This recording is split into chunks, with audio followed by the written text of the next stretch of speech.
ప్రభుత్వం రైతులను ఇబ్బంది పడుతూ యూరియా కొరతను సృష్టించిన రాష్ట్ర ప్రభుత్వం తీర్చాలి ఆ యూరియా కొరతను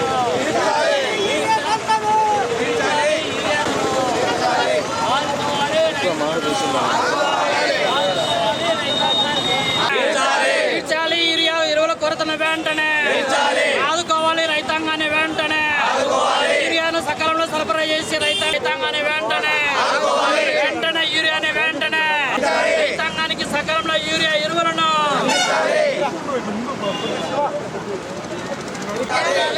యూరియా కొరతను సృష్టిస్తున్న బ్లాక్ మార్కెట్ దందాను ఆదుకోవాలి రైతాంగాన్ని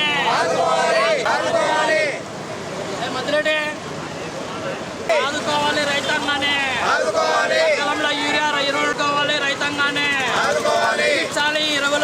యూరియా కొరతను ఎరువుల కొరత అందులో యూరియా కొరత తీర్చాలని చెప్పి భారత కమ్యూనిస్ట్ పార్టీ తలపెట్టినటువంటి రాష్ట్ర వ్యాప్త ఆందోళనలో భాగంగా ఈరోజు కడప కలెక్టరేట్ ఎదుట ఆందోళన కార్యక్రమాన్ని నిర్వహిస్తూ ఉన్నాం. జనరల్గా ఖరీఫ్ సీజన్ ప్రారంభం కాగానే సాధారణ సాగు విస్తీర్ణం అంటాం. దేశంలో సాధారణమైనటువంటి ఖరీఫ్ సీజను సాగుతో పాటు రబీ సీజన్కు కావలసినటువంటి ఎరువులు అందుబాటులో ఉంచాల్సినటువంటి బాధ్యత కేంద్ర ప్రభుత్వం పైన ఉంది. గత సీజన్లో దాదాపు 86 లక్షల మెట్రిక్ టన్నుల ఎరువులు అందుబాటులో ఉండేటువంటివి ఇదే సమయానికి. కానీ ఇవాళ కేవలం 36 లక్షల టన్నులు మాత్రమే అందుబాటులో ఉంటాయి. దాదాపు 49 లక్షల టన్నులు ఇవాళ కొరతగా ఉన్నాయి.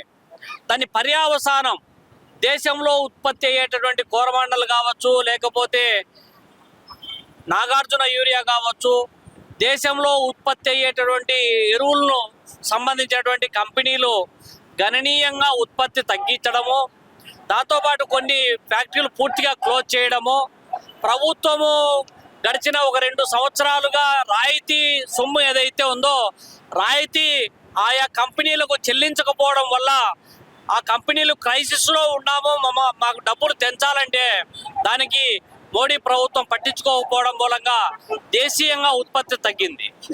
దాంతోపాటు పోయిన సంవత్సరము 31 లక్ష టన్నుల యూరియాను చైనా నుంచి దిగుమతి చేసుకుంటే ఈ సంవత్సరం కేవలం 1 లక్ష మాత్రమే దిగుమతి చేసుకుంది. దేశీయంగా విదేశీయంగా కూడా ఎరువులను అందుబాటులో ఉంచాల్సినటువంటి కేంద్ర ప్రభుత్వము బాధ్యతారహితంగా వ్యవహరించడం మూలంగా ఇవాళ దేశవ్యాప్తంగా ఎరువుల కొరత అందులో ఆంధ్రప్రదేశ్ రాష్ట్రంలో పైన కూడా పడింది. అందులో భారతదేశంలో ఉన్నటువంటి ఆంధ్రప్రదేశ్ అన్నపూర్ణ ఆంధ్రప్రదేశ్ అంటారు. అంటే ఎక్కువ వరిని పండించేటటువంటి ప్రాంతము, దాదాపు 42 లక్షల ఎకరాల సాధారణ సాగు విస్తీర్ణము.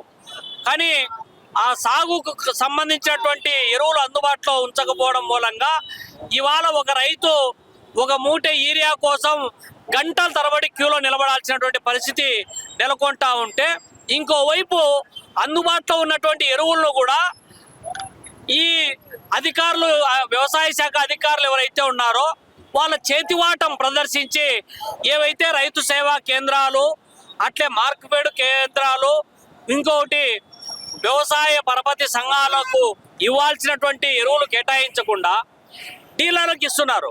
వాళ్ళేమో ఎంఆర్పి రేటుకు మించి 100 రూపాయలు అదనంగా వసూలు చేసి బ్లాక్ మార్కెట్లో అమ్ముకుంటా అంటే వాటిని కంట్రోల్ చేసే వ్యవస్థ ఇవాళ లేదు. పాలక ప్రభుత్వాలేమో వ్యవసాయాన్ని కాపాడుతాము, లాభసాటిగా మారుస్తాం, ఆదాయాన్ని రెట్టింపు చేస్తామని ఎన్నికల వాగ్దానాలకే పరిమితం అవుతున్నారు తప్ప ఆచరణలోకి వచ్చేటప్పటికీ ఇప్పటికి ఎరువులు కొరత తీర్చలేనటువంటి డబుల్ ఇంజన్ సర్కారు ఇంకా ఏం రైతులను ఆదుకుంటారు? దీన్ని బట్టి వ్యవసాయ రంగాన్ని కావాల్సి కల్లే ఒక ఉద్దేశపూర్వకంగా ప్రణాళికాబద్ధంగా నిర్వీర్యం చేసి కార్పొరేట్ కంపెనీల కట్టబెట్టాలనేటువంటి ఒక ఆలోచన పూరితమైనటువంటి కుట్రలు దాగి ఉన్నాయి. కాబట్టి ఈ విధమైనటువంటి దుస్థితి నెలకొంటా ఉంటే అడగాల్సినటువంటి వాళ్ళు, కొట్లాడాల్సినటువంటి కూటమి నేతలు, చంద్రబాబు నాయుడు లాంటి వాళ్ళు నిమ్మకు నీరెత్తినట్లు వ్యవహరించడం బాధ్యత రాహిత్యానికి నిదర్శనము.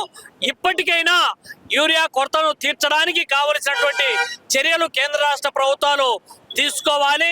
యూరియా ఎమర్జెన్సీ ఈ రాష్ట్రంలో ఈ దేశంలో అమలు చేయకపోతే సామాన్య పేద మధ్యతరగతి రైతాంగానికి యూరియా అందుబాటులో లేకుండా పోతుంది కాబట్టి ఇప్పటికైనా ఆ చర్యలు తీసుకోవాలని చెప్పి డిమాండ్ చేస్తా ఉన్నాం.